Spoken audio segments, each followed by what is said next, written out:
بسم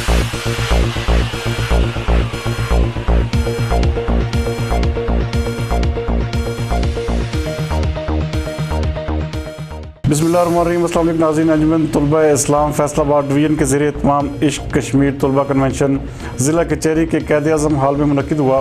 ہمارے نمائندہ خصوصی غلام دستگیر حیدر کے مطابق کشمیر میں بڑھتے ہوئے مظالم اور ریاستی دہشت گردی کے خلاف قراردادیں پیش کی گئی۔ ناظم کنونشن راشد شاہی نے مہمانوں معظم شہزاد شاہی، سیف گل، سید آفتاب، عظیم بخاری، رانا سجاد مصطفی، شانی انصاری، کیسر پٹھان، رئیس باجوہ، رانا عتیق، عثمان جٹ کا شکریہ ادا کیا۔ انجمن طلبا اسلام کے مرکزی صدر معظم شہزاد شاہی نے بھارت کی ریاستی دہشت گردی، مسلمانوں کے قتل عام اور مساجد اور بازارات پر حملوں کے خلاف احتجاجی تحریک کا اعلان بھی کیا۔ ان کا کہنا تھا کہ ملک بھر میں احتجاجی مظاہرے بھی کیے جائیں گے اور ریلیاں بھی نکالی جائیں گی۔ مزید دیکھتے ہیں یہ رپورٹ۔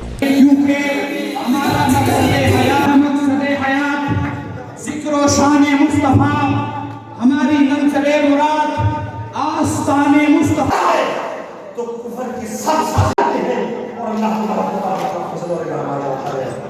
اللہ تبارک و تعالیٰ سب کو حضور